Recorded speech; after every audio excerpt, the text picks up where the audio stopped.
7:36.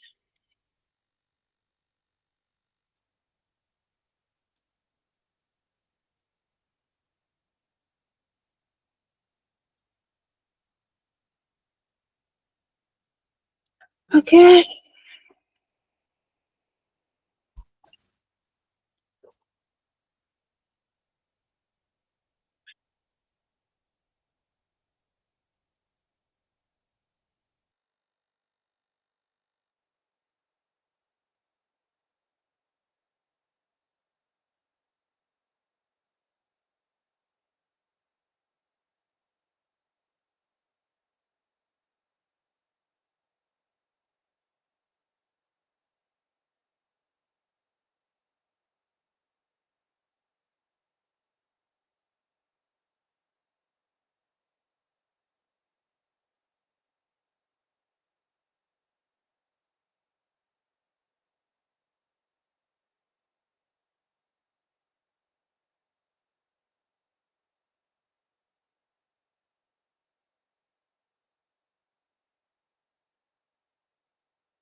Okay, good evening, everyone.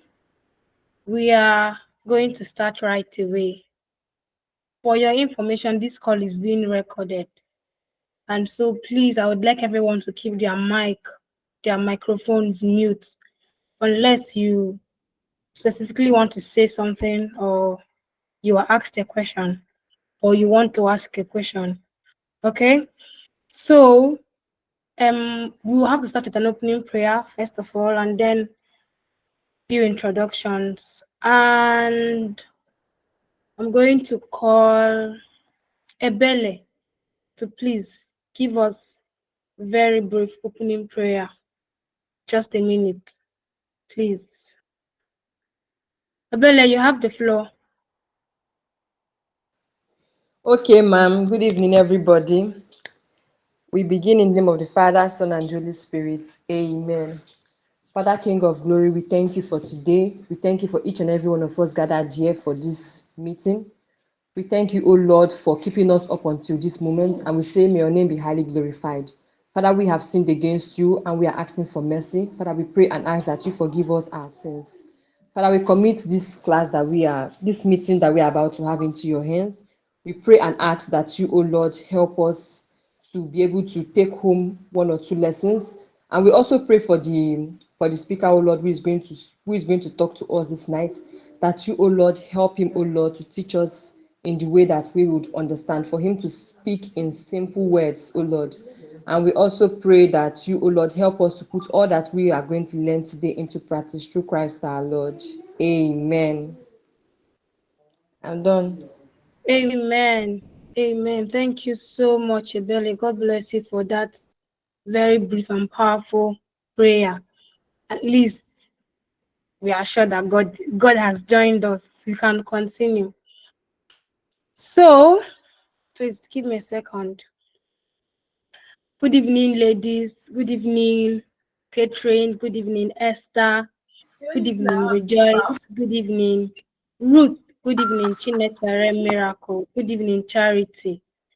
Good evening, Martina. Good evening, Kosochuku Juliet. Good evening, Precious Michael. Good evening, Amobi Chisom. Good evening, Nena Joseph. Am I skipping anybody? Okay. Thank you all for joining this call. This is our pre-conference, and I'm excited, honestly speaking. I'm not able to put how I feel into words recently. I'm just managing to just go by. Maybe after the conference, I'll be able to express myself better. So I am really grateful to God for how far we have come in preparing for the Amazon conference, the first of its kind, first ever leadership conference. And I can say that proudly because at least from what I know, there have been entertainment events, there have been business conferences, there have been events on so many things, but nobody has really paid attention to leadership. And being something I'm very passionate about, I had to step in to try to fill the gap. Now, I believe strongly in the saying that instead of complaining, do something differently, right? If you feel that there is something wrong, there's something being attended to, or whatever, it is not in your place to start cursing out those who you think should do it, or to start complaining, or to start, being verbally violent. No, it's time for you to put on your thinking cap and say, okay, I think this should be done. Since no one has done it, I'm going to do it. So, as I said in the email I sent earlier, for those of you who check your mails, by the way, let me say that in person. This is 2024, my dears. Nobody, any forward thinking person should start learning to engage via emails. Learn it. Check your mails every day. Your mailbox should be more active than your WhatsApp, because WhatsApp is not formal. If you're doing anything in the formal or corporate world, it is email that is the standard of communication.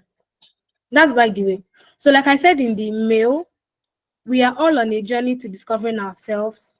If you have already discovered yourself, how to get to your next level, our team says find, become, evolve.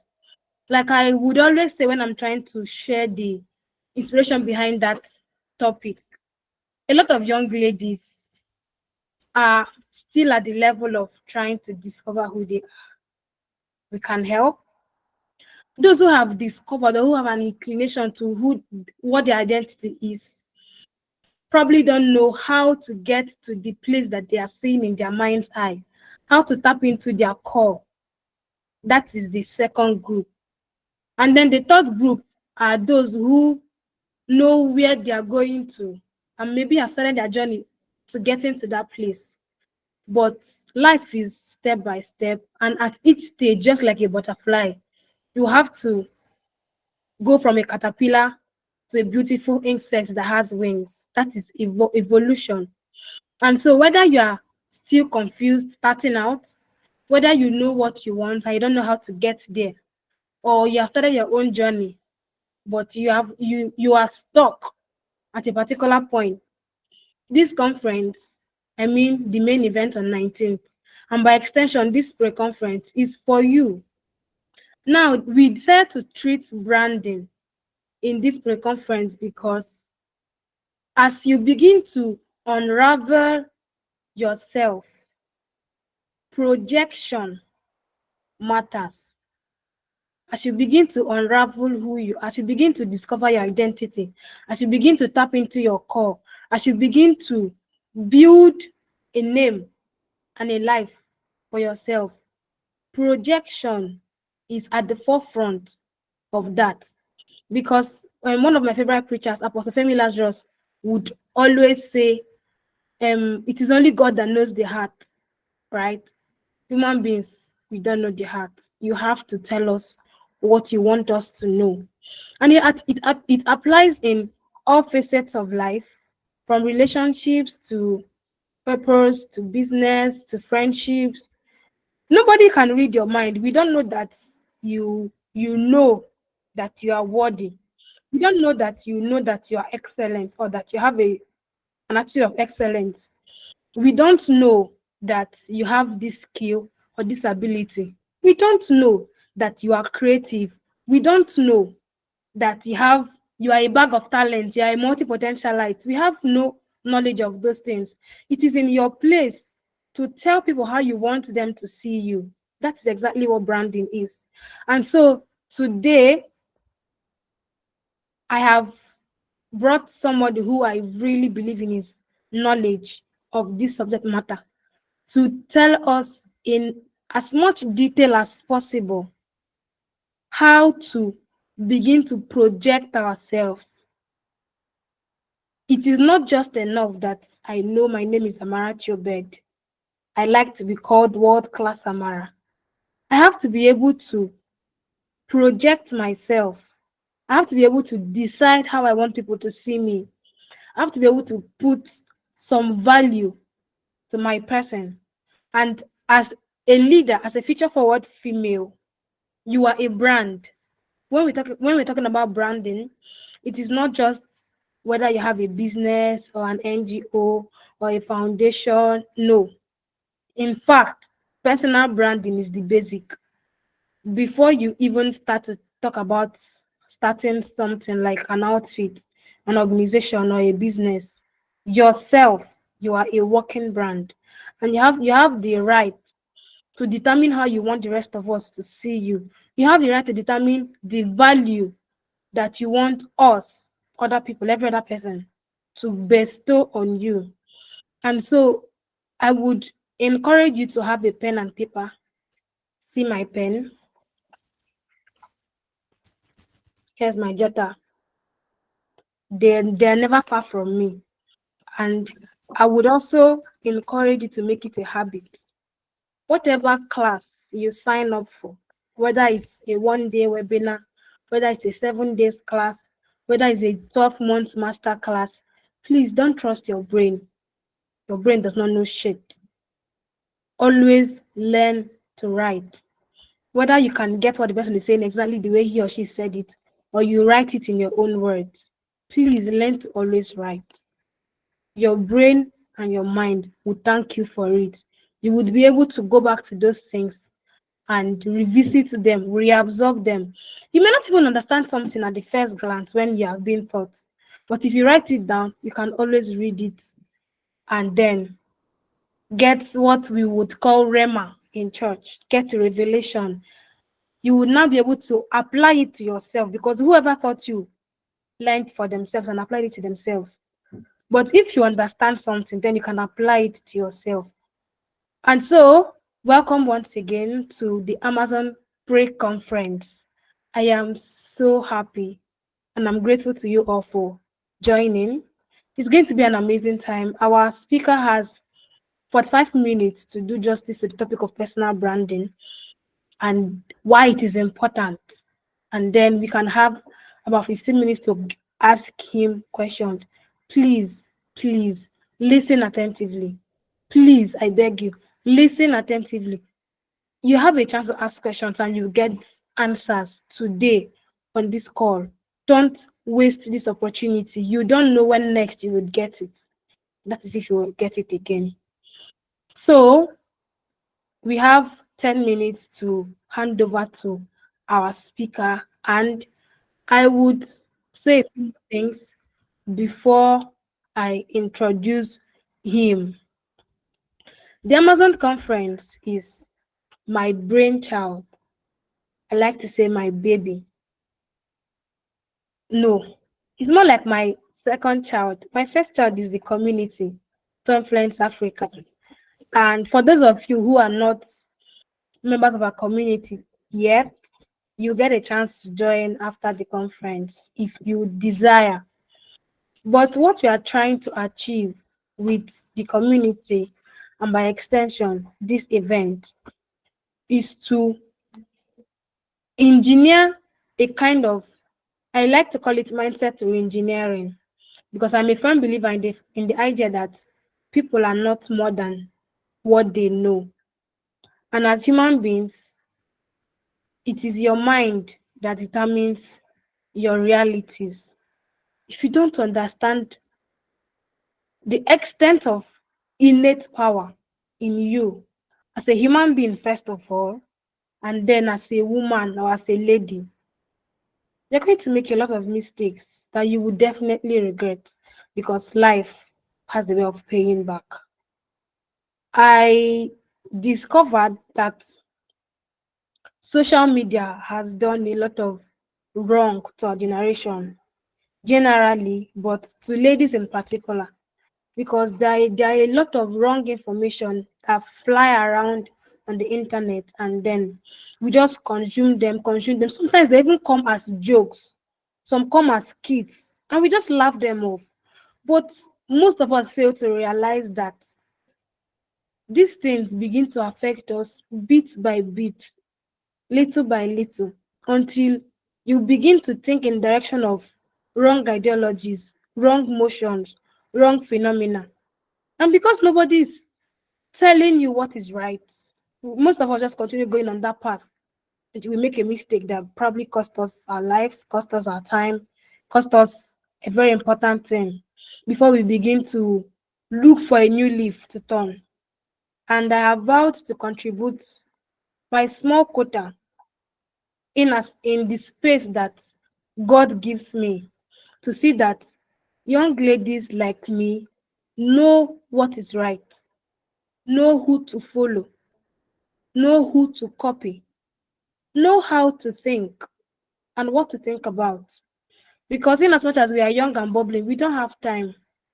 You probably think that you're 19 or 20 or 25.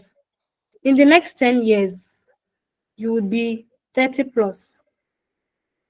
And so it is imperative on us to obey the scriptures where it says, iron sharpeneth iron, and a man the countenance of other. Please join me as I make welcome our guests and my friend. Joseph Tochi is an exceptional designer. First of all, the very basic, he's an exceptional graphics designer. But more than being a graphics designer, he's a brand designer of repute. Okay, so Joseph Tochi is a visual designer known for his distinctive approach in conveying messages for event organizers and startups through visuals. With a fervent commitment to empowering young people, Tochi teaches skilled individuals to transform skills into thriving businesses. I'm a testament to this. I know so many people that are his products. He's the visionary founder of the School of Graphics. He calls it SOG, offering comprehensive education for aspiring designers and the driving force behind the Thrivers community, where he shares invaluable insights on life, finance, and entrepreneurship. As a matter of fact, I am a member of the Thrivers community, and so many mornings, it is one of the first things I consume before I begin my day. It's a Telegram community, and he shares beautiful, amazing nuggets. Most times, I just open the channel, read his posts, his write-ups, and just smile to myself, take a few nuggets here and then my day has started. Just after listening to Vusi Tembekwayo, Tochi is one of the people who I consume their content, because this guy is good. Not just with designing, not just with building brand identity for businesses and startups, but even with his knowledge around finance and entrepreneurship. He's such a knowledgeable young man. And side note, Tochi attended UNN too. He's a graduate now, but he's an alumni of most of our school, because a lot of us here attended UNN or are attending UNN.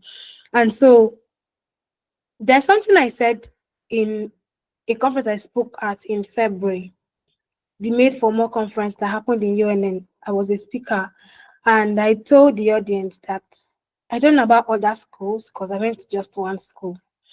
But you see, UNN will make you or mar you. You just have to choose what you want. The skills you need to survive in life are littered on the streets in that school. But if you don't find it, you would spend your 4 years or 5 years and then just go. But I'm going to make sure that you, my girls, my sisters, don't pass through UNN without being refined. Because trust me, there's no other place that you would get the kind of refining that a university can afford you. That is because that is the only place you meet the largest amount of people at the same time in your life. Primary school, secondary school, you never shared space with 40,000 plus people. And once you leave uni, that's it. At most 1,000 if you attend large events. Where you work, highest 100 employees. If you're even a remote worker, just you and your laptop, and maybe one or two superiors or managers. A university is the place where you get to interact with the highest number of people in your lifetime. And if you don't upgrade there, it's going to be an uphill task moving forward. So while you are here, please listen attentively. We are just about to start this minute.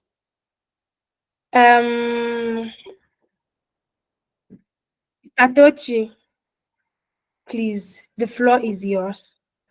Thank you so much for accepting to teach us from your wealth of knowledge for free. We do not take it for granted. We are very grateful. I am particularly, I'm very grateful to you.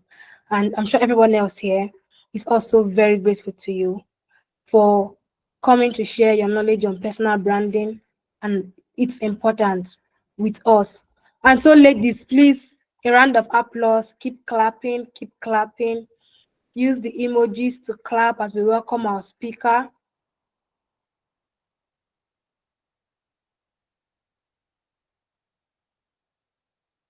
Please keep clapping, keep clapping, keep clapping, keep clapping. Thank you very much. Thank you very much. You're raising your hands. I said clap. People don't know where the clap emoji is. Okay. Mr. Tochi.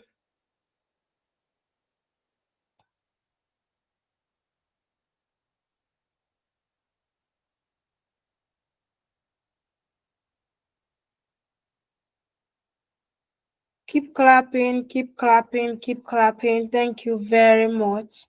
Thank you very much. Thank you very much. You are welcome. You are welcome. Please, you can unmute yourself now and speak to us. Welcome, sir.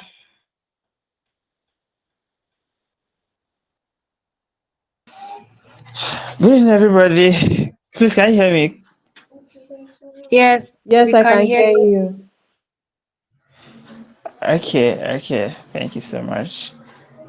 Can I start now? Yes, you can. Absolutely. All right.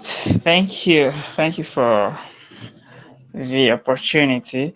So, today we're talking about personal branding and what's important and why, all right, about personal branding. So, we're going to go basically, let me just say this way anyway. So, we're going to look at the meaning of personal branding and why you should build a personal brand and how you can do that. So, I have less than 45 minutes to summarize all these things. So, I'm going to get started immediately. So, when we talk about personal branding, it is something that's very simple, right? Personal branding is simply the conscious and intentional effort to create and influence public perception. The conscious and intentional effort to create and influence public perception.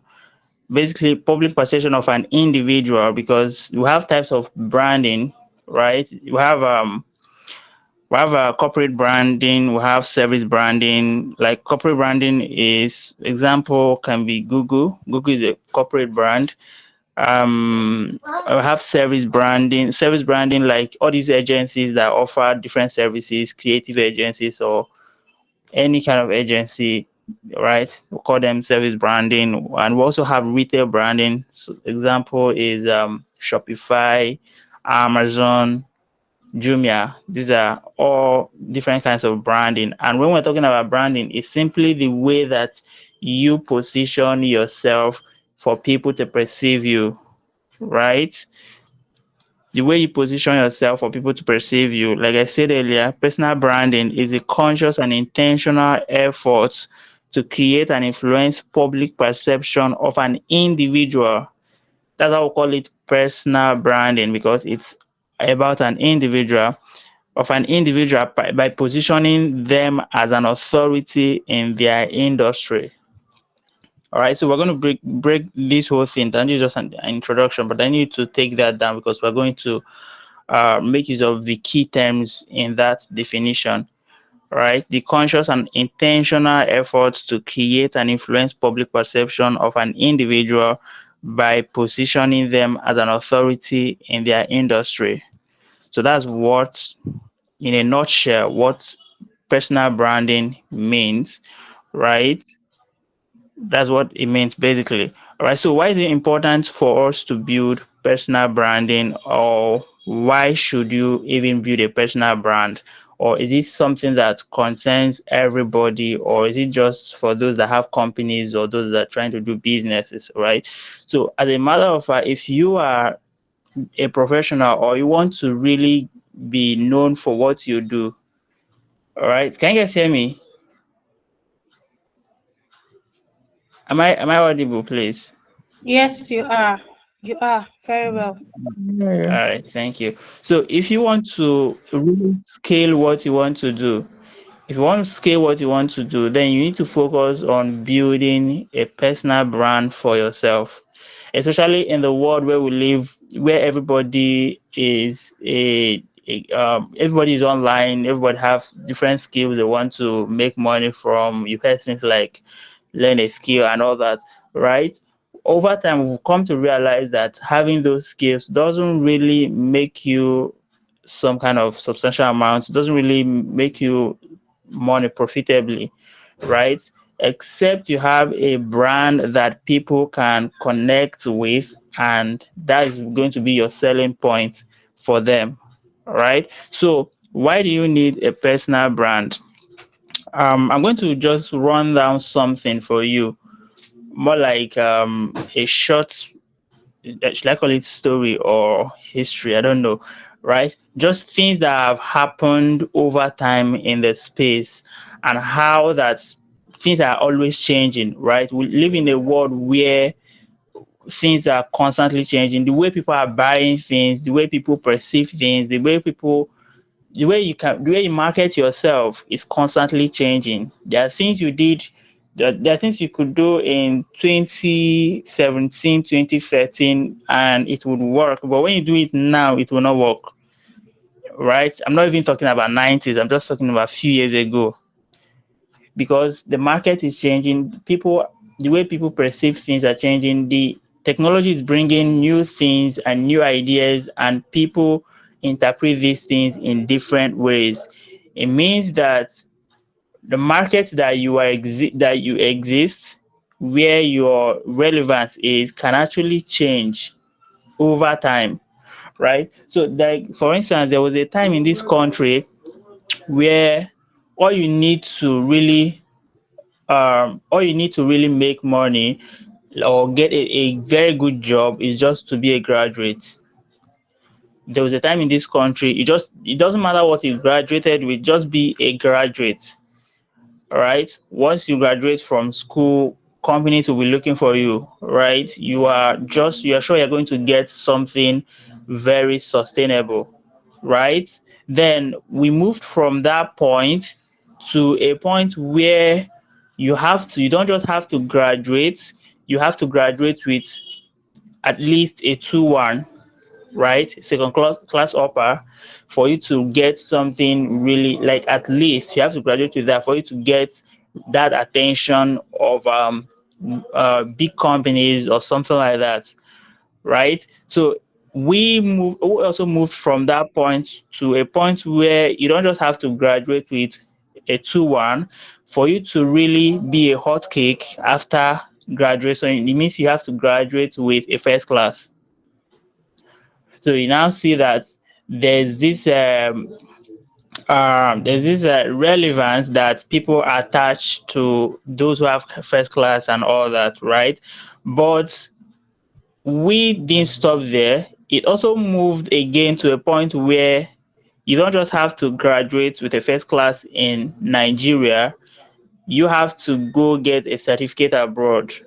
So you see that those who study in Harvard University and any university abroad seem to have some kind of advantage over those who study in Nigeria, because some companies want kind of get ideas on how things happen over there, and especially if you now have experience in any company in America or any European country or something like that, then you have a very huge advantage when you come to Nigeria.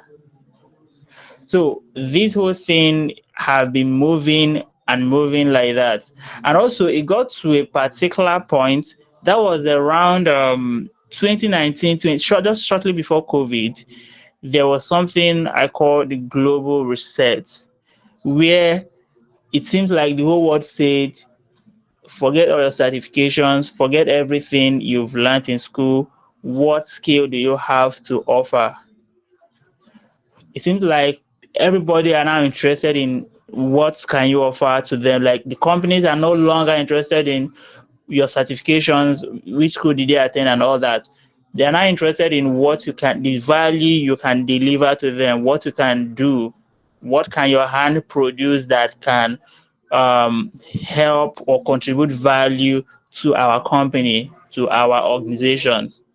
So people now move from looking for certificates, looking for who attended the best school, who was the best student and all that, to who have the most relevant skills to offer us. That's who are going to pay the most money. So it was like there was that global reset, like it was very obvious, and that's why it was around that all those skills have been there. Like, people have been doing all these online skills before then, right? But it wasn't really that significant. It wasn't that much relevant, right? Um, Even if you have them, you need to really have some kind of a good educational background for you to get at least a little chance to enter into any big space or something like that, right? So it seems like during that period, from that period, right, you just have to, let's say you are a content writer. Once you can prove that you are a good content writer, you can write content really, really well. That's all you need to get into that circle. All right.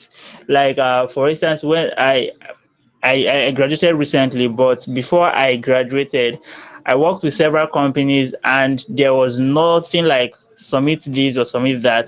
They just knew that I could do this. I'm good at creating visuals, and I'm good at designing and all that, right? So they just saw it, and that was all the proof they needed to bring me on board. It is that global reset that I was referring to. So it means that over time, but I'm going to also tell you how that happens, and because it's also all this now is attached to personal branding, but I'm going to lead you on that also. So it didn't actually, because it didn't actually stop there, even though it seems like that is where we are currently. because everybody is saying learn a digital skill, learn skill, and all that, right? It seems like that's where we are, because I tell people that once you have a skill that you can offer and you are good at what you do, right? You may not magically become exponentially wealthy overnight, but you will never lack money in your hands, right? So it seems like that is where we are currently, but futurists have come to tell us that that is actually fading, right? That people in the next 2 to 5 years, those skills that you are acquiring is not going to be your selling point anymore, right? Because this all these skills now over time they're already saturated anyway, and they are going to get even more saturated, and people are going to find a way to create that differences, or to create to find some kind of uniqueness in in people, and there's no better way to do that than personal branding. I told you there are different kinds of branding, but I'm actually focusing on this personal branding because that's our topic. All right. So it seems basically there's no better way to do that than personal branding. So it means that the new selling point is no longer going to be what can you offer to us, because it is obvious that that same thing you can offer to us, there are over 1,000 persons who can offer it. If you are a ghostwriter, there are over 1,000 persons who can write better than you. There are over like 1,000 is even small. I'm just using that as a round figure, right? If you are a designer, there are over 1,000 designers who are better than you, both within Nigeria, outside, or wherever. Do you get? If you are a copywriter, there, in fact, AI could beat you. This one is not human being. Right? Because you can use AI to write crazy copy, and you won't detect that it was AI that I do it. I write copies that you think is a Nigerian that wrote it. It depends on how you prompt your entry or whatsoever. All right. So no matter what you do, no matter what you do, is no longer going to be the skill that you have, because the next person there can also do the same thing. So how do you now become the person who how do I put it now? How do you now become the person who people will need and also pay premium for what you do? It's going to be a question of who you are, not what you can do. And that is where personal branding, that is why I'm basically going to trying to answer the question of why do you need to brand yourself. Why do you need to brand yourself? Because I do tell people, if you come into any space or if you want to start anything, first of all, before you start branding any business, you have to understand that you yourself is a brand. Like Elon Musk is a personal brand that the whole world knew. This man, Vushi Temakwayo, this South African man, is a very big personal brand, right? Most people that are influential today is because they have built their name, right? I'm going to go back to that definition, and that's actually where I'm going to summarize, but I want to lay this foundation so you understand it. All right. So these people have built their name over time, have built their name over time, and that is why even if they start anything today, if they want to drop whatever they're doing and want to start another thing, we're going to trust that to thrive, because we know them and we trust their decision over time because of other things they have done and because of the brand they have built, the strong brand they have built. So it's going to be a question. If you want to do anything, I tell people, if you want to, if you want to, even if all you do is okay, you help people write content online, you don't just see yourself as another content creator. It's not going to help you scale. You're not just another copywriter. You're not just another designer. You're not just another ghostwriter. You're not just another social media manager. You're not just another public speaker. You are a brand because there's some kind of uniqueness in you that when even if we do the same thing, when you appear, there's something different about you. There's something very unique about you that I will not be able to exhibit. That uniqueness is what is going to draw people to you. So personal branding is basically your personality, you and how you position yourself, right? How you position yourself and how, like, I'm going to talk about positioning. Let me not um go ahead of myself. All right. So this is why you need to build yourself first, yourself as a brand, view yourself as a brand. So when I was talking to people in my community yesterday, I told them that when I show up online, I don't show up as just anybody, right? If I'm posting on my status, I know that this status is a channel, is a TV channel for people, right? The same way you tune into your Z World, you tune into uh MTV base, whatever channel you like, whatsoever, right? Nickelodeon. The same way you tune into them is the same way you people tune into my status, my stories, and my content and everything that I share. So I make sure that no matter what I'm putting out, I ensure that these things are excellently presented. Like there's no, I look at them again and again, right? I look at them over and over before I put it out there because I know that what I want, the standard I want to maintain is a global standard, not just someone who is just. It's not just what I tell people that social media is not just an app you use to chat with your friends. It's a very powerful tool that you can use to get anything you want. If you want to improve your networks, social media is a tool for that. If you want to make a lot of money, social media is also a tool you can leverage to do that. But we're not talking about social media today anyway, right? But well, let's just focus on the personal branding. But I needed to say that because in this, I know that most of us here, if not all, are active on social media, and most of the things we do or carry out are done on the online space, right? So if you want to thrive in what you do, you have to start thinking and seeing yourself as a brand, not just I am not in your not just yeah, you can write that anyway, right? But don't just see yourself as I am a copywriter, I am a content writer, I am a ghostwriter, I am an affiliate marketer. These things are just medium of expression of that uniqueness in you, not your destination whatsoever.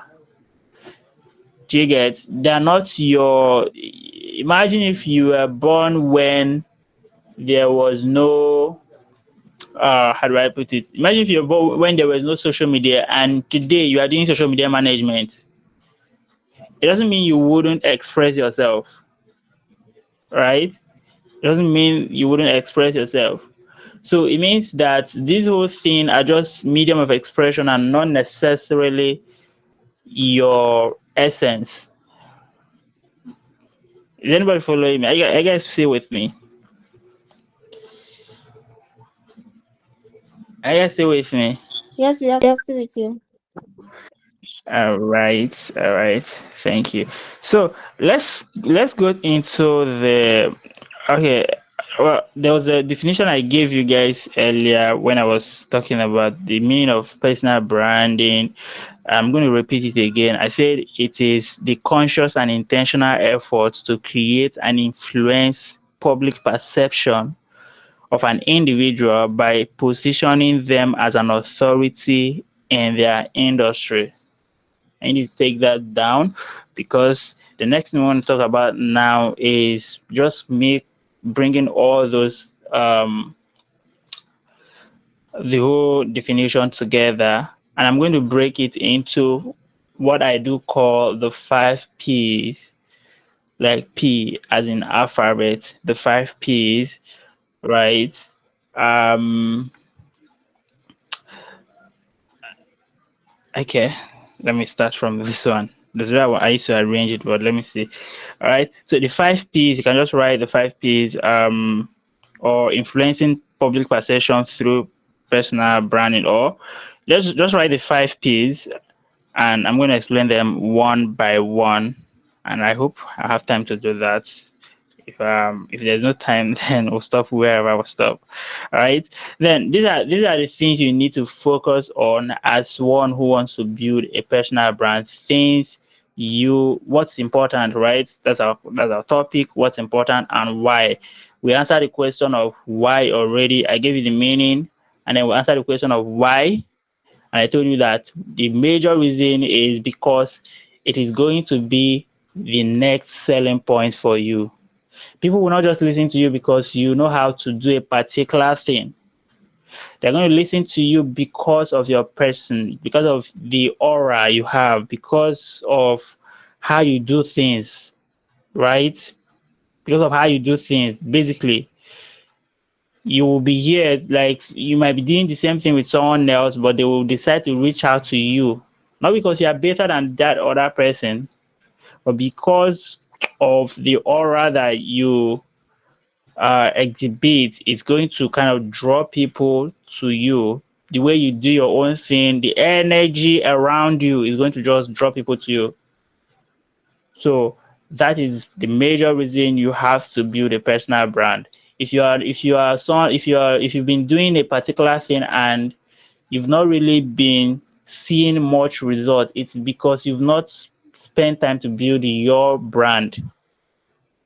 Because if you just join everybody, you are going to get swallowed by the noise.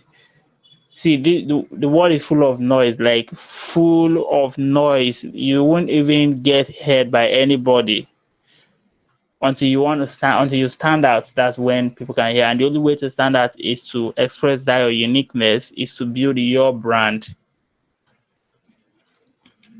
When you build your brand, you are going to overshadow almost everybody, if not everybody. Together.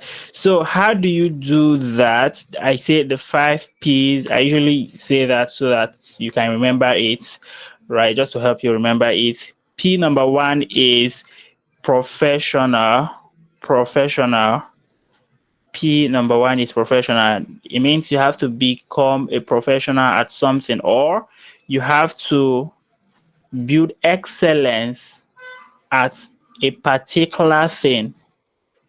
You have to build excellence at a particular thing. You have to be known for one particular thing, like a particular thing, right? And what I call a professional, it means that there's one thing you are known for. If you are doing plenty things, your attention is here and there. You are not yet a professional at anything.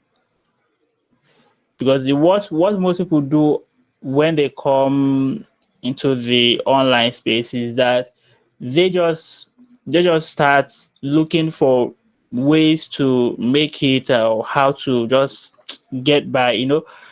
Anything that you just hear that is working is what they're going to do. If they hear that tapping is the next update, you see them logging in and tapping their screen for reasons I don't know, because they feel that someone is going to somehow decide to launch one thing at a particular price, and once they cash out, they're going to be rich and all that. Listening to that thing, it makes me sick. I don't know how people believe it, or how people even. But anyway, let's not talk about it. But basically, you have to become a professional at something. You don't have to, there's something called nomadic mentality, and it is a mentality that makes people believe that jumping between different things, is going to make them rich or make them succeed. So if they hear that affiliate marketing is paying today, they are leaving that social media management that I've been doing for 6 months to start affiliate marketing. So when they hit any roadblock in affiliate marketing, maybe after 8 months of trying to do it, they will leave it and go back to there's something apart from nomadic method. There's a is it niche switching or niche something? I don't know. There's a particular name that this guy called it, Alex Hormozy, that I was trying to remember in one of his books, but I'm not sure I have it offhand now. All right, so they leave that affiliate marketing. Maybe they just heard that this guy is doing ghostwriting. They'll tell you you just have to write for US based companies and you'll be making $2,000 every month, and you see, wow, they show you proof and all those things, and it will just speak to you, and that impulse to just build up in you, and you want to just get started with that. 5 months later, you will find out that there's more to it than just that. You find out there's more work to be done. There's code DM inside it that you have to reach out. There is other things basically that's in there that you didn't see, right? It happened to me where that was then that should be around 2021 or thereabout. Yeah, when I wanted to do this thing, network marketing. There's nothing wrong with network marketing, but the mindset with which I joined it wasn't the right one. So I had to drop it and focus on what I was doing because I didn't just know all that was in it. All right. So you have to become a professional at a particular thing. You have to focus on something because branding, a very core part of branding is consistency, right? It's consistency. The reason why we see brands use a particular color is because of that principle. They have to be consistent with everything that they do. You see MTN, you can associate MTN to yellow, you can associate Glow to green, you can associate Airtel to red, right? Because they want to be consistent. It's not that they don't know how to use another other color. It's not that they don't know how to use purple. It's not that they don't know how to use another thing. It's not that other colors do not show in their system. All right, or it's not that um any other color cannot work or is not beautiful. It's just that consistency. It's just that consistency. So in anything you want to do, you have to pick one thing and be very consistent with it. You have to pick one thing and be very consistent with it. Since I started online, I've been doing one thing. It's not that I've not seen other opportunities or had other ideas on things to do and all that. But I know that if I want to build my personal brand, I have to build it based on that consistency.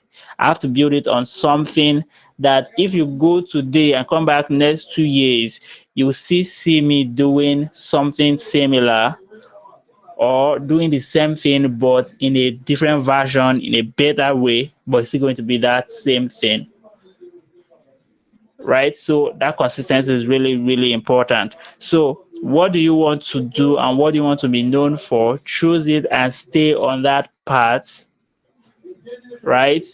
Stay on that path, stay faithful to a particular niche. The reason I say that, one thing that people do not know, if you start something today, let's say there are 100 of you, 100. I mean, by here, I can't see the number, but let's say there are 100 persons. You guys are 100. You started one thing. All of you started copywriting today. Let me just use that as an instance. All of you started copywriting today. You guys are 100. Just give it 3 months. 3 months. Only 50 of you will be doing it. In the next 6 months, about 25 or less will be doing it. Then if you're able to stay for 1 year, you won't be more than 10 in that space. Let's assume that you guys are 100 that started. If you stay there for 1 year, you won't be more than 10 in that space that are actively doing it. Then if you manage to stay extra, maybe stay for like 1 year plus and all that, you haven't just you will see yourself among the top 5 people in that copywriting space. So that whenever you talk about copywriting, you're going to be the first person or at least the top 5 person in the space. And this is the strategy that most people have used to grow, and many people do not know. It's not that they didn't face any roadblock. Like I personally, there was a time I wanted to stop. There was a time I stopped anything online. I was like completely discouraged. I wasn't even posting anything. I blocked everywhere. I wanted to stop everything. I wanted to pause and go and think about my life, because it seems like all this, nothing is working. Like, what is this? I've been doing this for a while, and I'm seeing people living the kind of life I want to live. And why is my own, why is it village people? So anyway, I never thought it was village people anyway. I was just frustrated in get right. But somewhere, I don't even know what happened that time. I just picked up myself somewhere. I think it just because I didn't have a choice anymore. All right.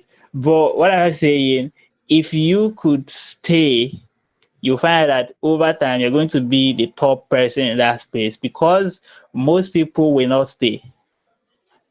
It's not possible that you guys start 100% starts and the next 1 year 100% are still doing it.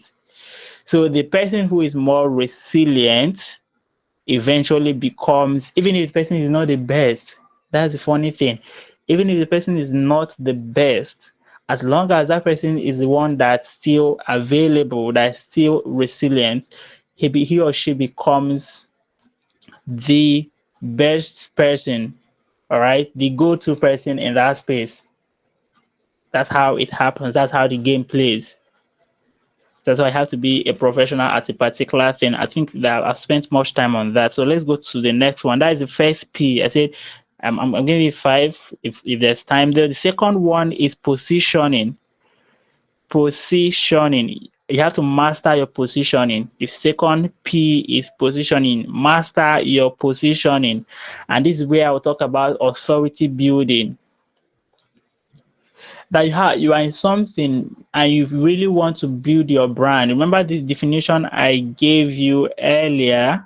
Remember the definition I gave you earlier? I'm going to repeat it again. The conscious and intentional efforts to create and influence public perception of an individual by positioning them as an authority. So a core part of personal branding is that you have to build your voice as an authority.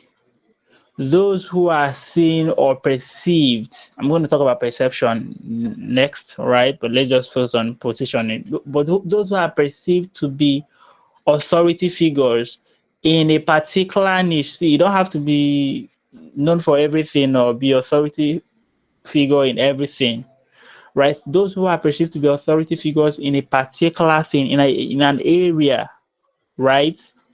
They eventually become the industry leaders. They eventually become strong brands that people want to connect with. So how do you do that? You are going to position yourself as one by learning your voice, right? Seeing yourself as a thought leader, by knowing that whatever you say matters. It's not that you don't see yourself that what my own contribution does not really matter. What are they saying? What are you saying? That should be the question. What do you think about this? What is your perspective? How do you see it? How do you view it? What can you contribute? Do you see yourself as a contributor, or you just see yourself as someone who just consume everything that everybody's saying? Right? If you have something, you want to start saying it, right? Something is in your mind, you have to start sharing those thoughts. Or yeah, basically that's it also. But then even in that skill, in that area that you specialize, you have to start sharing your thoughts around that, how things should be done, or different things you know about, you've learned about social media management, how this happens, why, how clients should how you should treat your clients. There's just a lot to talk about. Anyway, I'm just trying to uh pick one or two or something like that, right? So you have to start learning your voice. In the process of learning your voice, people just feel like you know a lot of things, and they want to connect with you, they want to listen to you, not because you are the best, but because you are perceived to be the best, because you are positioning yourself as an authority. You are lending your voice in that space. You are learning your voice in that space. So if you want to build your personal brand and you want to be known in a particular area, you have to ask yourself, how impactful are my activities in this space? The activities that you're carrying out, how are they impacting people? The content you're making, are they impacting people? Are you making content at all? Or do you feel making content is for those at the top? It means you don't even have any dream of seeing yourself at the top one day, because if you have, then it means you have to start doing that same thing that will take you there. I guess you with me. This room is very cool. Yes, we are with you. All right, thank you. So, um, positioning. You have to build mastery. Okay, not mastery. That's number one. You have to build authority in a particular area. So, whatever you are doing or whatever you want to do, you have to see yourself as not as a newbie. Even if you just started it, the fact that you started just 1 month ago, does not mean, even though you need to have that hunger to learn, but you also have to balance it with some kind of confidence, that when you say anything, you just say it the way, like, let people know that you just have to be clear with it. I don't know, how do I put it now, but this is what I'm trying to say. When you start anything, also see yourself as a professional in that thing, see yourself as an authority figure in that area, and be very confident in anything you say. Once people can perceive that confidence, they will feel that you know, like, you are the best. It doesn't really matter if you are the best or not. And that will lead me to the next thing, which is the next P, which is perception, because perception is the new reality. Nothing is real except what you make people perceive to be real. Nothing is real except what you make people perceive to be real. Like, one person can sell, someone can sell a bottle of water. Is someone speaking? Someone can sell a bottle of water. You can buy a bottle of water in a shop near your street, 200 naira. But when you go to a hotel or when you enter ShopRite, that same bottle of water will sell 800 naira or even 1,200 naira. There's no difference. There's nothing unique about it. There's no special wrapping. It's just that same water, the same label, right? So what's the difference? They just made you to perceive the other one to be expensive, to be more expensive, because it's inside ShopRite, or maybe because of the environment, because when you enter there, the services, the customer service and everything. Why the other one, it's just on the streets, in front of the place, it might just be matching some mods or something like that, or dust, and they just wrap it into one black nylon and give you, or even give you on your, just like that, without any nylon, right? So it means that you can actually build perception in a way that people will value you more, right? People value your brand more than any other person in doing that same thing. Because when we talk about marketing, marketing is not you coming to post on your status or on Facebook, this is what I do. That's not marketing. Marketing is perception building. It's you building perception and making people to see that you are a better option or you are the best option for them, right? So you have to master your the perception you give people, because marketing is perception. Perception is a new reality.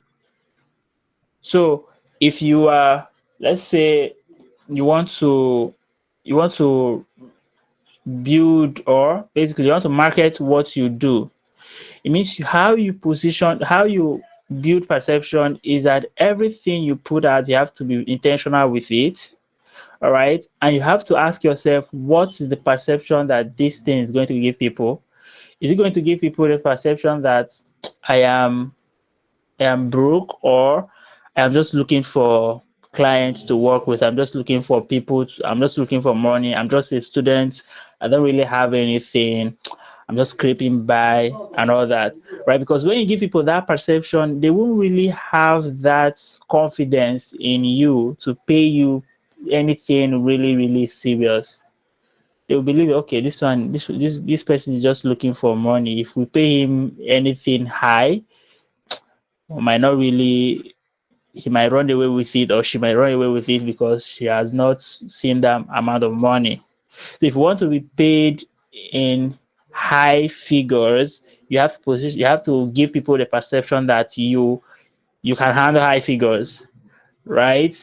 When you post your picture in somewhere really good, it gives people that perception. Okay, she's living in a good area. It means she's not really that poor. She's not really that broke, right?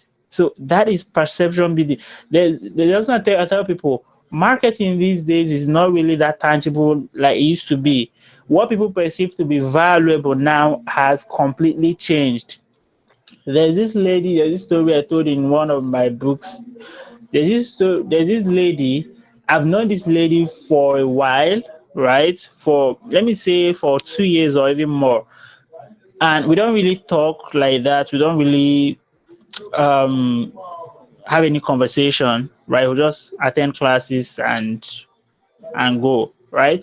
But then one of these morning like that, there was one morning like that, we came out from class, and I don't even know what happened. She just met me. She just like usually she just met me. I was kind of prostrating to greet me. I was like, this hyping sir, clinical. I was surprised. I was like, what is that? What's the deal of that? Because it's not even as if you guys were friendly before, and you're just trying to fancy you. There's a way they say it, right? So I tried to understand why she's doing that, and she was like, she saw my ad on Instagram, and I was like, why do you think? Right? So in her mind, she believes that if you can run ad on Instagram, it means you have a lot of money. You're making a lot of money, right? So that that thing that she saw made her increase my value in her eyes. I don't know, but that's just what it is, right? There's another story I could have given you guys, but I don't have time. There's no time for us to be talking about that, right? But you know that just people seeing your picture with a notable person is more um will market you more than when you post a work you just finished on Instagram, or a work you just finished on Facebook, because they believe that, okay, if you can be with this notable person, it means you are not small.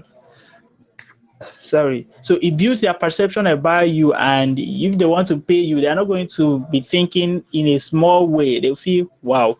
So if you have a way to get a picture with this person, or if you have a way to meet this particular person who is big or who is very valuable, it means that you are very valuable, even if the person have not really experienced you to an extent. Just that experience, just that thing that he or she saw, will make them believe that you must have something to offer them. That's how marketing works now. Like, it is very simple and very tricky. So when people see you, when people see you posting things I design, I create, or things like, I don't know how you people market. I don't really have experience in selling like that or pushing my products to people that way, right? But when you just push those things to people, telling people this is what I do, they feel that you are begging for money, and they will just repel. They will just leave you, or they will come and frustrate you, price the hell out of you, and you feel frustrated, right? So that's why most times, some things I do, sometimes I just go to events to just meet people, because I know that those are the places I go, and I see people who are valuable, take pictures with them, interact with them, share and just share ideas and rub minds with them, and or something like that, right? So that is me somehow building perception. So when people see me that I'm traveling, going for events, they feel, wow, this guy must be serious, right? This guy must be good in this thing, because if he's not good, why is he meeting all these people, right? I take pictures with the speakers, meet them. So when I post it, they'll be like, wow. Before I know it, I'm seeing some kind of questions that I didn't post anything about my work, but because of these things that they have seen, they're asking me questions, please, how can we work together? Because they believe that if I can get into this particular circle, because sometimes I'll post a program that is like the registration fee is 100K, and I'll be in that particular program, and after everything, they know how much it costs, because I will just promote it somehow like that. They might not sign up for it, but they just know it. So when they feel that, okay, if you can be in this circle where people are paying 100,000 to enter, or 50,000 to enter, and you are there, it means that you know this thing, you have money, you know people can just think anything, right? But what I'm trying to say is that this is how marketing is done. Perception is really the new reality. It does not really matter whether that is real or not, but once people perceive it to be real, that is what they're going to take, right? And that's how they're going to perceive you and value you and pay you. So this is part of you building your brand. So going to events also is part of it. I know there's events coming up in Soka for the I hosted by sorry if I mispronounce that. I used to pronounce it as Femmefluence. I don't You're know. correct. Well, I You're know there's an correct. event. Okay. So I know there's an event coming there. So that event that is an opportunity for you to build the perception that will increase your personal branding or how people perceive you. I'm going to Lagos this weekend, and I've already paid for an event happening in Lagos, right? Because I want to go there to meet like minded. I want to go there to meet people that are valuable, people that are thinking the same way I'm thinking. I don't know anybody in Lagos, I've not been there, but I know that if I go there, I'm going to meet a lot of them, right? I'm already chatting with some of them. They were like, "You're coming to Lagos, blah, blah, all that," right? So, and when I post things like this, I meet the speakers, I take pictures with them, get to connect with some of them and all that. This is me building myself, building my network. It's going to be my next P, your network. I don't think I have time again, but I'll just summarize this. Your network is very important in your personal branding, right? The kind of network that you have, the kind of people you associate with. When people see you with a certain person, they just believe it. They just trust you automatically. It doesn't just matter whether they have seen you before or not. They just see you with a certain person, a particular person. They just believe that you are the go-to person for them. So the kind of people you roll with, the kind of people you interact with is going to not just shape your mind or shape your experiences, sorry, but it's also going to shape how people see you and how people will interact with you, or how people will compensate you or see your brand or see the things that you do. right? So the people in your network, also, if you want to be, one of the ways I build my network majorly is, number one is through joining programs. What I mean by programs, joining projects that people are working on, right? Like if I see someone organizing something, I want to be a part of it. I want to look for ways to contribute, ways to support, or ways to be part of it, right? Because there I'm going to meet other people who are building things that are really amazing, and I want to connect with them and share that with them, like share that um or share ideas, or basically get to see how they do it, right? How they build those systems and how they organize those things. Because I know organizing anything, no matter how small it is, it's not easy. I did an online event last year, and this year I don't even want to repeat it again. Even though I know I don't have a choice, but it's just too, it's just too um it's too difficult or something like that. It's not easy at all right? So but I want to, one of the ways I make it easy for myself is interacting or being with people who do it, who make it seem very easy. There are people that do it, I'll be like, how are you doing this? This is very hard, right? So I want to be around them, and there I meet other people who are thinking the same way. And also another way is going to events to meet other people. So I'm building my network, right? So the kind of network you have is going to influence everything that you do online. The when people look at you and they will see that there's this, you interact with some kind of people, they are going to associate some kind of respect or give some kind of respect to you because of those people. Even if they don't know you, there are people that will just chat me and they'll just mention someone's name. Even if I was not going to open the chat, just someone they mention their name, I will just open their chat and reply them. It's not me being biased, it's just how humans react or think or behave, whatever, right? And the last one, there's no time, I've exhausted my time since. But then let me mention the last one is the last P is product. The first one is professional, the second one positioning, the third one perception, the third one is people, and the fifth one rather, the fifth one is product. So it means that if you are building a personal brand, you need to have something you need to have some kind of relevance to people, because your product is your relevance, is where you connect that you give your value to people, right? So products. So what are you selling to people? If you don't want to be hungry, you want to be popular. If you don't want to be popular and hungry, if you don't want to have rich network and poor pockets, then you need to have products. Because even if your network are going to be recommending you for something, it has to be that you are very good at something and you have product that you can give to people, right? So what are you selling to people? So every company, every brand has something they are selling. Every brand has something they are selling. In fact, a core part of branding is that you must have a way you are providing value to people. It's not just in the building. You need to have something tangible that can attract people to you, right? Sorry. So, what product do you have? That thing that you're doing, is there anything you are giving to people through it?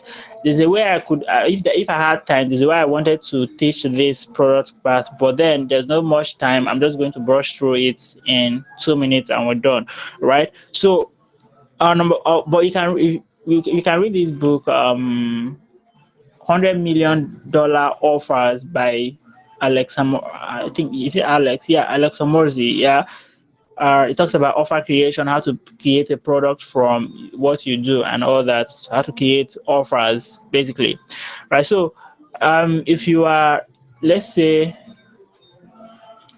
oh, okay, let me just do this. Just drop anything that you do on the comment section. I want to use that as an example. Anything that you do, anything that you offer as a service or product whatsoever, or let's just say as a service. Drop anything that you offer as a service. I want to just use it. Okay, visual assistant, graphic designer. All right, beautiful. Digital marketer. So the first person, let's just use the first person, visual assistant, right? So let's say you are a visual assistant, or that's where you specialize in. So you being a visual, virtual. I say visual. Sorry, but this design thing don't enter my mouth too much. Virtual assistants, right? So you being a virtual assistant, you're not going to, but you actually wrote visual. Oh, I thought I was on that misread. You didn't say like visual assistant. Okay, you're bad. Thank you. So it's actually virtual. So you being a virtual assistant is not does not mean that all the thing that you do with your life or all your relevance is going to stop or end in virtual assistance, right? So you don't just want to offer virtual assistant services to companies or to individuals or to brands, right? You also want to be your own brand yourself. You don't just want to hide. You also want to, because that's how you even attract more people. So as a virtual assistant, you can create products that can make you money in demand, that can make you money continuously, right? You can you can start talking about virtual assistants. It does not really, like, you can just start talking about it, right? You can create a podcast talking about your experience, talking about your story, talking about setting rules or how or things about virtual assistants, right? Just talking about it is going to attract more persons to you, but not just by talking about it, but also by looking for ways to help people through your experiences and through your skill, right? So what are people suffering in this area, and how can you help them, right? It could be people who want to be virtual assistants, or people who also want to know about it and do it themselves, right? Or it could just be anyhow, right? But then this is what I'm trying to say. You can decide to create something that you can give to people, and they go. There's something I call DIY offer, that is do it yourself, and then we have DW, that's do it done with you, have done for you. I think those are the major three. Anyway, there's another one which is bait offer also, right? The bait offer is you having something for free that you can give to people, right? You're having a free ticket offer that draws people to you, so that when people it's just going to be more like your funnel or something that brings people to you. So like me now, I'm a designer. I have free things I share with people, right? Apart from content, I have free books, right? That thousands of persons download almost every day. Almost every day they are downloading it. That if they stop downloading it, I'll pump advertisements and run it, right? But I have something like that people are always getting. It is drawing people to me, right? Because I also teach other people how to become um, profitable designers, right? So I have something like that bring people to me, and they just get value for doing nothing, just for knowing me. They just get value immediately. They just meet me, right? They just get something tangible from me. And I also have things like little ebooks, right? Ebooks that talks about a particular thing, how to get clients, ebooks about profitability, ebooks on several things, right? So I could get those things and offer to people based on my experience. Not just that I'm creating products because it's suiting me, right? If I see any need in that area, I could just package something around there, because before I even do anything like that, I must have had a lot of questions and DMs around that, right? Before I do that. And how I even get those questions is because I'm always talking about what I'm doing, right? I'm always talking about my experiences and the results that I'm getting. So people want to know more. And when I see that hunger, I just find a way to help them using that way, right? So DIY offer could be simple ebooks you can offer to them, and they will go and study that. Just go out and learn about it and do it themselves. That's why it's called DIY offers or DIY. They'll have the done for you and done with you also, just like the name implies, right? So the done for you is going to be that your main offer as a virtual assistant when you want to offer your main skill to people, right? Your main services, the people want the full package of it. So that's where you're going to charge really high, right? But you don't want to wait until when that particular one is going to come, because it might not come every day, but you can actually make money every day using these other offers that you are creating. Because when people perceive you to be valuable or have something to offer, they're going to find a way to compensate you, as long as you can prove to them that this thing that you're offering them is really, really going to help them.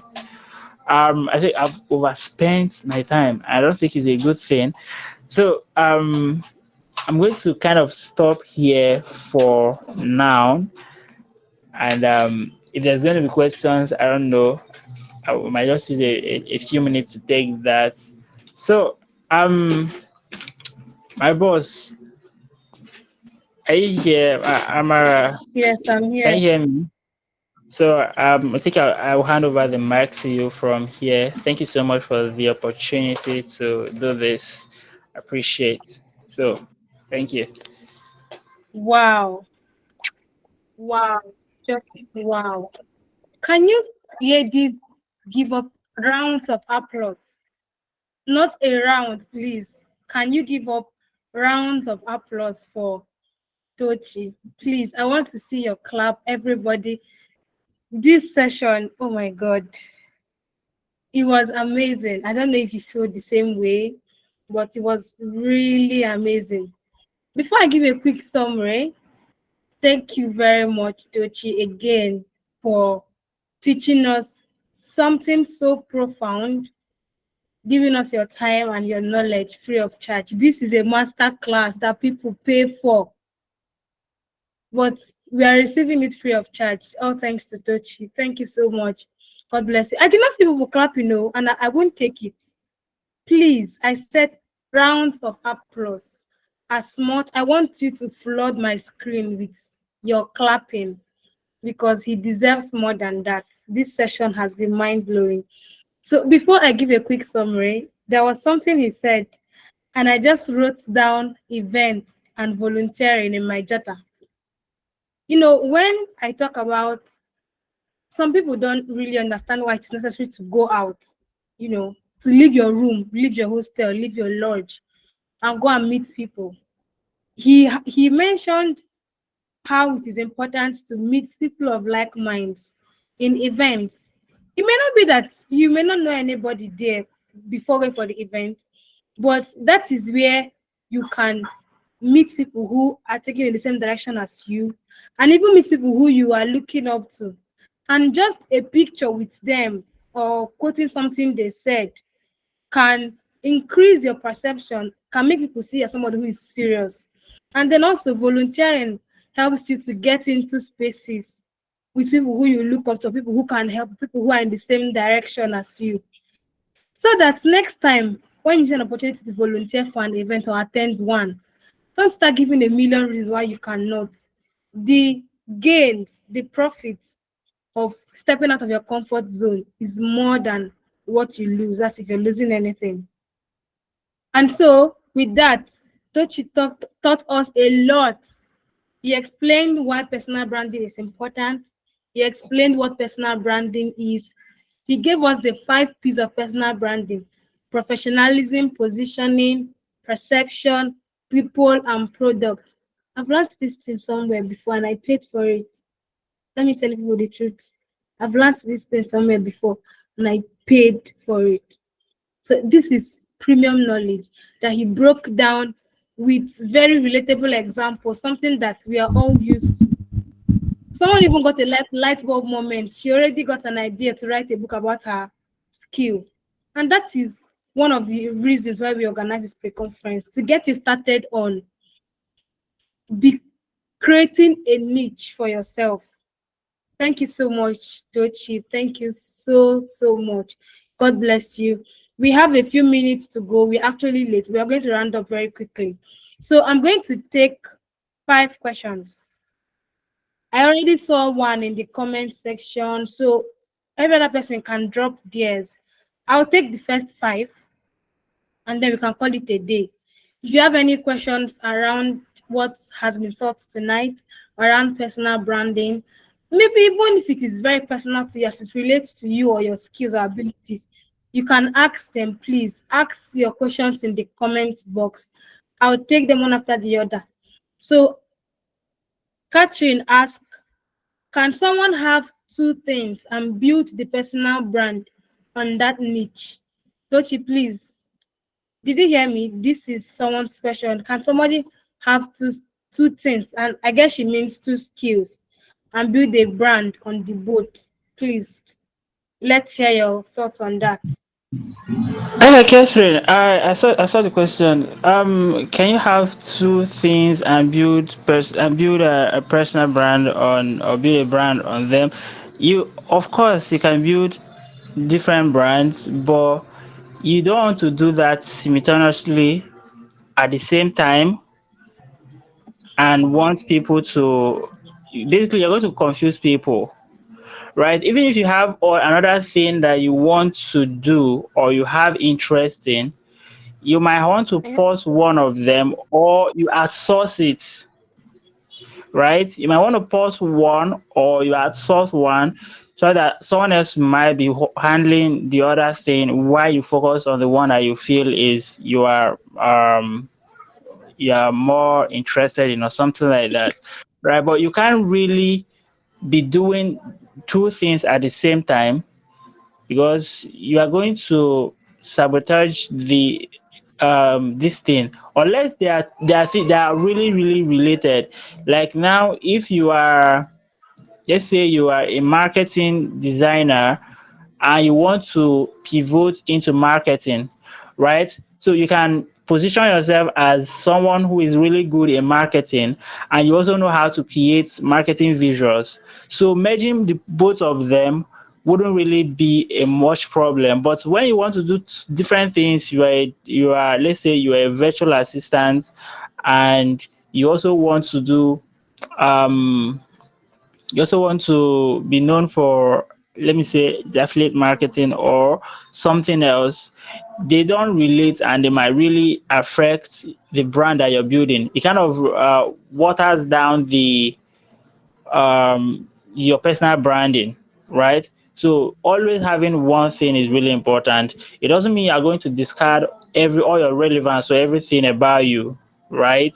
It does not mean that you're going to discard everything about you, but you have to focus on one thing for a while.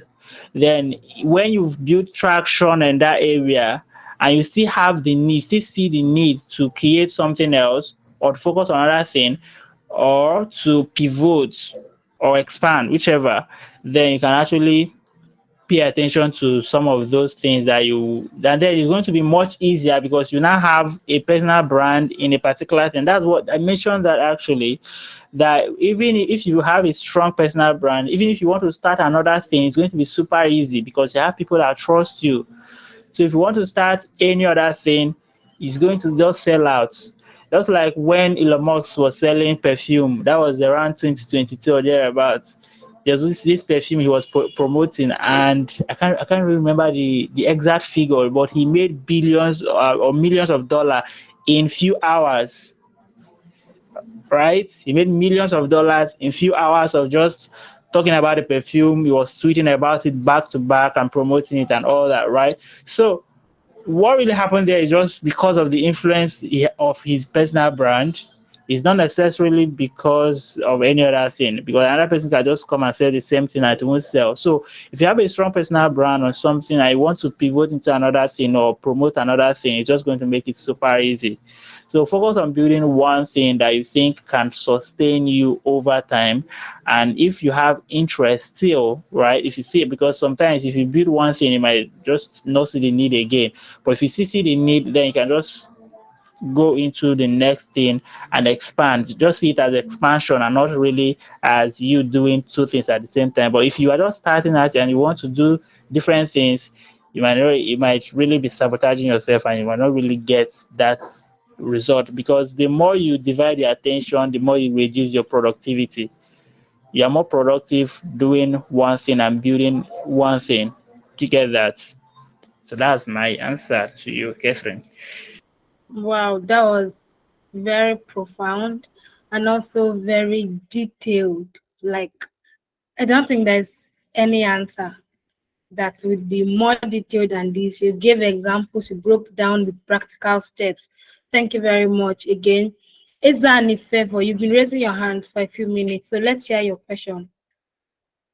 Or just type it in the box. I said people who have questions should type it in the box. Please, is there any favor? Type your question in the chat box. So the next question is from Mary, and she says, what if you don't have the resources yet, like a good camera to do good videos and content? What can the person do? Because I feel like the person gets those resources before he or she can have a good and enticing page to give loyal followers. So excuse me. So Mary is asking, what do people who want to create content for maybe their businesses who don't have cameras or a good phone, resources, light and all that to do like really clean videos, what should they do? So what do you think? Okay, Mary, I'm going to start with this. There's this thing that Salem King used to say. He said, if you don't have what you need, then use the things that you have access to. And usually he will say you can use your friends' stuff, or you can just use what you have right now. Okay, the way he usually put it, use the things you have or use the things that you have access to. And when you say use the things you have, it means you can start making bad content now, and over time, while you are planning on getting the resources that you think you need. And also, if you have a friend that has good stuff or have iPhone or have those lightnings, you can also use it as a leverage to sorry, I said learn to use their stuff, right? You can borrow. I know when I was in school, there was this my friend.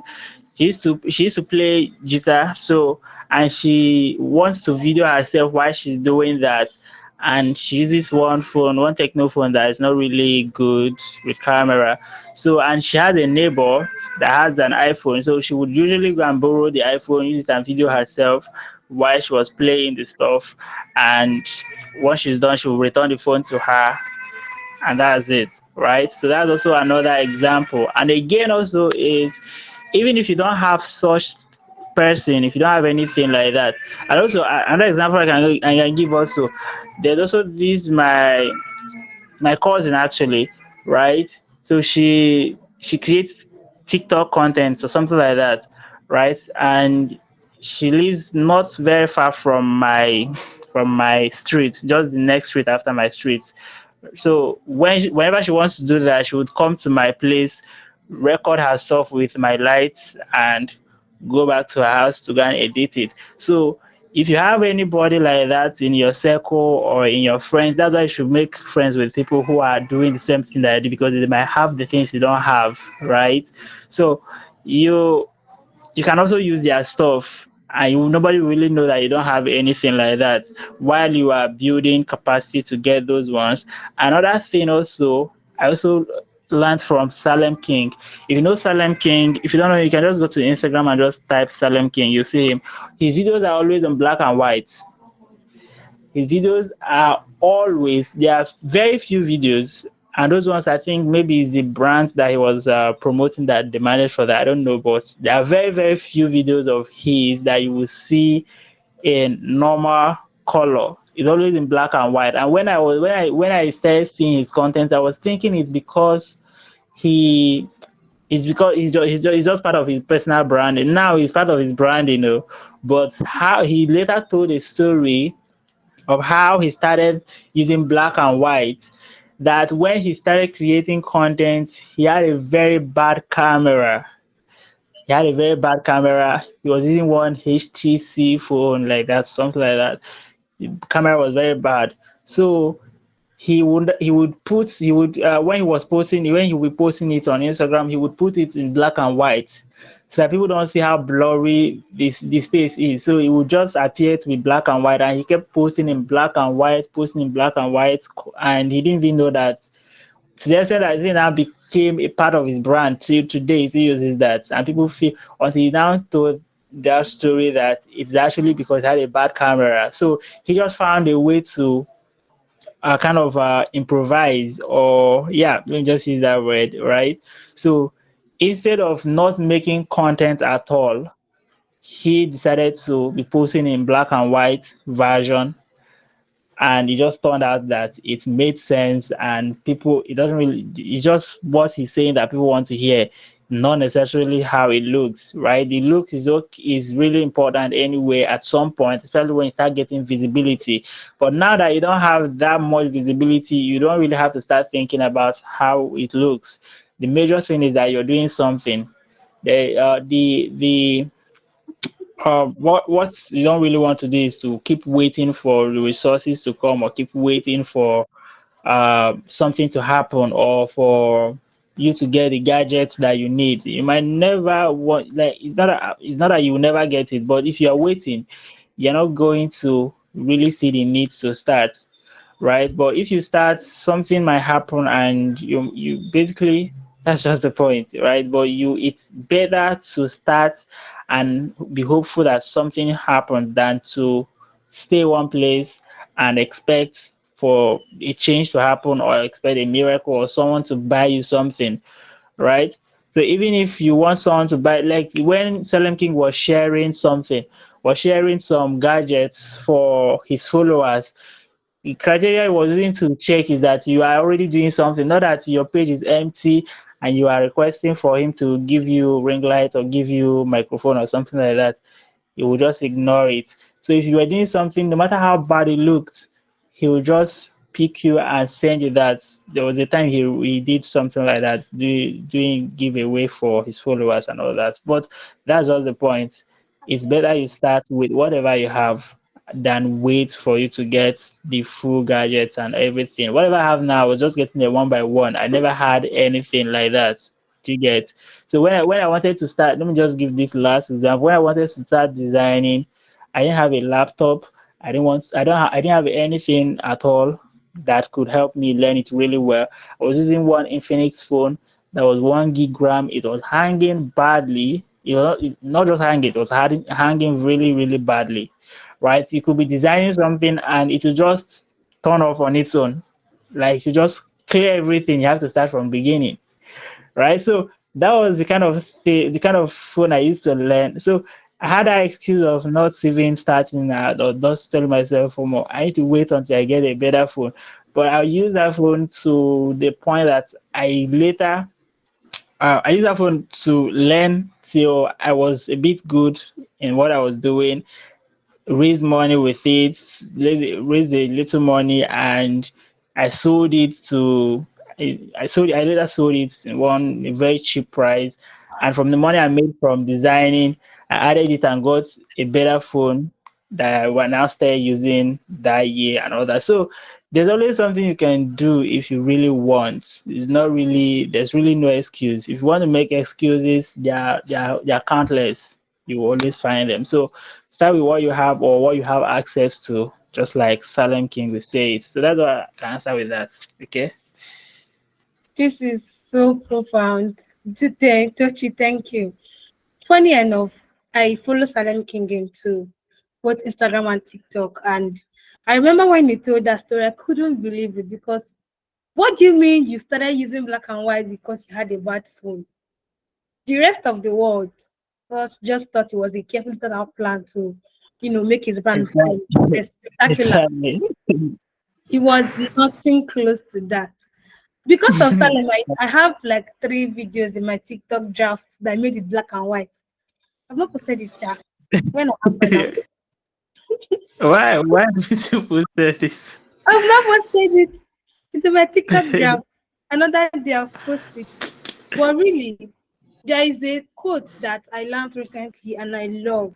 The quote says, if you wait until you are ready, you are late. Let me say it again. Exactly. Wait until Exactly. you are ready. Trust me, you are late. Because before you Exactly. get ready, you might be close to your grave in practical terms. Because It, nothing actually comes fully made. They come in bits and pieces. The ability to remain exactly. as it is coming in bits and pieces is what makes you a creator. Thank you so much, Tochi. That answer. When you just mentioned Salem, I started laughing because I've heard the story too, and it was unbelievable. But now he's just the creator in black and white mode. Once you see any video in black and white, it's Salem. Exactly. That's true. Lights, LED lights, black, blue, red.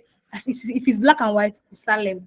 And he has been such a strong brand that big companies like Spotify sign him for ambassadorial deals. So Mary and every other person who's asking this question, start with what you have. Borrow, manage, whatever, but just don't wait until you get iPhone 16. Before you get 16, they'll make 18. Oh, before you get 16, they would have made like 24. You cannot wait. So we have another question before we quickly round up. Favor Okay. is sorry, Claire says, what platform do you use? Do you think is more better to position yourself when your target audience are business owners? Tochi, please just answer this like really, really briefly. What platform do you think is better to position yourself when your target audience are business owners? I have something to say, but let our master speak first. Tochi, please. Who is your master, please? Okay, it's really simple. There's no better platform. There's really no better platform. The same people that use Instagram are the same people that use Facebook, right? So if you, like, for instance, now you have Facebook, the same you have Instagram, the same you have WhatsApp, right? So these all people are there. So anyone that you think you are okay with, anyone that you can be consistent with, that you can generate attention in, because what really matters is the attention you're generating, not necessarily the people that are there, right? So there's really no better platform. You don't need to start cleaning your head or around platform, because I know people are talking about, there are people that tell me if you want to really make money as a creative, as a professional, or something like that, you have to be on LinkedIn. My LinkedIn was blocked. I don't even know why they blocked my LinkedIn. I tried to sign in over and over. I kept failing. I just gave up on it. Right. So I'm not on LinkedIn, but it doesn't affect anything that I do. I have clients back to back almost every time, and I don't use LinkedIn or anything like that. Right. So it is not really about the platform. It is about you yourself, right? It's about you and how you do your stuff. So any platform you want to use is really cool. If you prefer Instagram, just understand how Instagram works, the tools, understand how to use reels, how to use the slide post, whatsoever. Explore all the tools and all the this thing that it has, and see how you can use it to build what you are doing.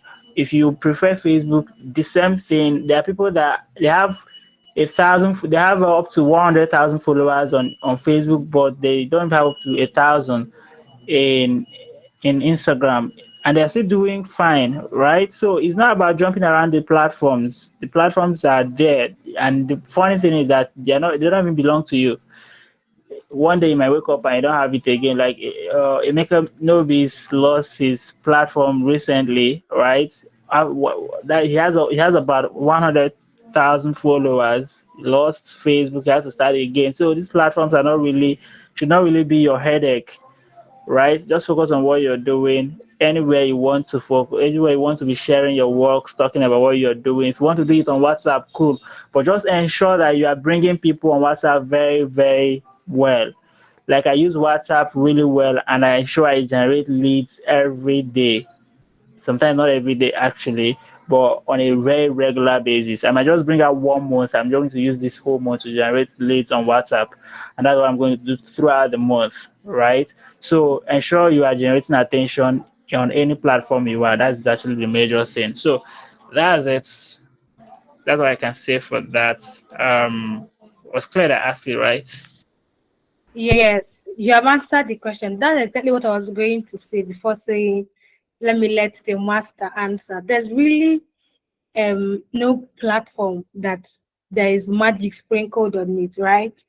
Each platform has the way it functions, it has the way the algorithm works, it has the kind of people who are there, who are active there, because just like you said, everybody, at least many people are on almost all the platforms, but people have the platform that draws their attention more.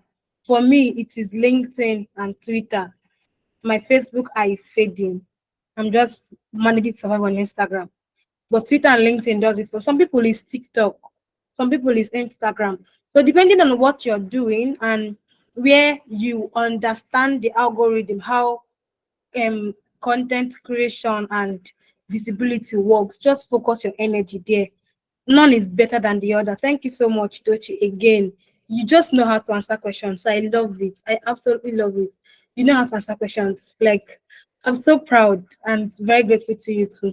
So the last question before we call Thank it you. night, Ezani Favor says, is it right to say my niche is creative writing alone as a writer? I used to think as phone sellers would say, I sell phones, but I don't repair phones. It's actually outdated. In essence, as a writer, don't you think I need to be versatile in everything about writing? That's her question. Don't you? So, what's your thought on that before we call it a night? Almost 9:30 p.m. All right. First, I want to read the question again. I'm not sure I understood it yet. Is it right to say my niche is creative writing alone as a writer? I used to think a phone seller who says I sell phones but I don't repair phones is actually outdated. In essence, as a writer, don't you think I need to be versatile in everything I talk about writing? Okay. Favor. Let me try and answer your question.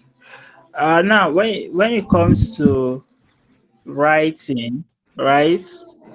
Or when like the I'm going to use design now as an example because we know that when we come in industries we have different niches, right? And each niche has their unique role or the way they do their stuff. So when it comes to niching down, right, it is okay to niche down, but in a space like writing, right? You might not want to specify exactly, I don't know, but you might not want to go down or say that all you do is creative writing, right? You might just want to brand yourself as that person who is really good in writing, right? But also, I'm actually trying to find a balance with this, right? But okay, now let's take it this way. You just have to put yourself out there as that person who is good in writing, all right? But you want to also communicate to people or with people what you are, how the aspect of writing you are good with, right? So niching down is actually going to help you because there's this thing that people think that when they niche down they're going to lose out completely, but actually niching down is going to help you define your audience, the kind of people you want to reach, because you can't serve everybody in that industry. Because when it comes to, like for instance, when it comes to design, there are a lot. You have web design, you have UI design, UX design, you have product design, you have even programming is also under design also and all that, right? But one person cannot do all of these things, so you have to really niche to the place you want, right? The place you want to specialize and market yourself in that area. You're going to get many people in that area. You're not going to lack people, because what people think is that once they reduce the services they render, or once they limit themselves that way, they're actually limiting their income. Somehow you are expanding, because you're telling people that I'm an expert in this area and this is where you want to focus, right? I'm not sure. I'm not sure that's where your question is really directing, but I think that's what I can say about that. So you can actually niche down and not lose anything. So it's not that it's not so you promoting yourself as a creative writer there's nothing bad about it. You just have to be really good in that creative writing and let people see what you can do with that, the results that you can bring with that. People will not really mind other aspects of it. They just want to know that you can deliver on that particular thing and you're not going to lose anything, right? It's not every shop that you go that are repairing phone, that are selling phone that they want to repair phone, right? And again, sometimes this digital stuff um and physical products they're not really the same, right? Not you might have idea about all that, but you want to position yourself as one person or in one area, as that will help you become more productive. Do you get? So that's what I can say about that anyway. Maybe Amara might want to say something else about that. So that's it for me anyway. Okay, thank you very much. You have said everything. Really. This is also very profound, as always. If I want to say anything, I'll just add that, just like he said, physical products and digital products are not exactly alike. First, secondly, as a beginner in anything, you would do well to establish an authority first before niching down. For example, using your story of being a writer, if you write for as many niches as possible, and then you observe that there's a particular niche or area where you are very good, and over time you gather evidence, testimonials, examples of you being more skilled in that area, people know you are a writer. People have seen over time that you do better in technical writing or in creative writing or in fiction writing than others. You have experience, you have what do they call it, testimonials, you have reviews. Then you can consider saying I am a creative writer or a technical writer. But if you're just starting out, no portfolio, no much experience, no testimonials or reviews, no history of clientele that you have worked with or worked for, it'd be difficult to convince anybody that you're a creative writer when they have not seen anything you've written before, or you have not written enough to convince them that that is where your strength lies. And even to yourself, you may not even know where your strength lies until you try out various aspects. And then you have proof that, okay, I have writer's block when I'm trying to write fiction, but I do better with technical writing and so forth and so on and so forth. So that will be all for today. Thank you, Tochi, so much. I don't know how many times I will say it, but I am very honest about my gratitude. I am very sincere. I am so grateful to you. You're welcome. You're That welcome. amazing job today. So before we sign out, again, please clap for Mr. Tochi. Everybody who is on this call, please, if you can even unmute yourself and say thank you, I would appreciate it, because I need you to show your gratitude just like me. You can unmute yourself and say thank you to Tochi for these Thank you, two Mr. hours Tosi. of loaded value, practical examples, practical answers. Thank you so much. Thank you, Mr. Tochi. Thank you Thank you so so much much. for whatever you did for Welcome. us. We really Thank you, appreciative. ladies. Thank you, And your time ladies. was really So profound. Thank you. it Thank was. you very much, sir. Oh, thank you. You see, we are grateful to you, really. Um, so this is the opening of the pot. 19th October, we feast. Trust me on this one. Thank you very much. 19th October, we will feast. If you have not Mm-mm. taken Okay. publicizing the Amazon conference personal, I think this is your cue to take it personal. Aggressively invite your friends. If you love them enough to want them to learn what you're learning, there are links all over the group chats. If you cannot find anyone, ask me. Invite your friends, share our flyers, publicize to your classmates, your neighbors, bring them to come. 19th will be mind blowing. I can bet anything on it. 19th will blow your minds. Finally, thank you so much for attending this evening's pre-conference.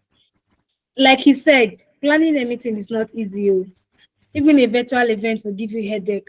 I don't want you to imagine what it takes to plan a physical event. But no matter what we do, if you don't turn up, then we have not done anything. And so you showing up for this conference this night, in spite of the very short notice, is proof that what I'm doing is working. And I need to activate my remaining powers. So thank you so much, everyone, for Thank you. Thank you very much joining to this Miss pre-con. Samara. Thank you. I'm sure that you got value for your time. Please, when you leave the call, you can share your reviews, share your summaries, pepper those that did not come. Let them know what they missed. And also, you can share your reviews with me in my DM or in the group chats. We may need them for social media purposes. That will be all. Thank you so much, everyone. And with that being said, good night. See you on WhatsApp and see you on 19th October. Bye.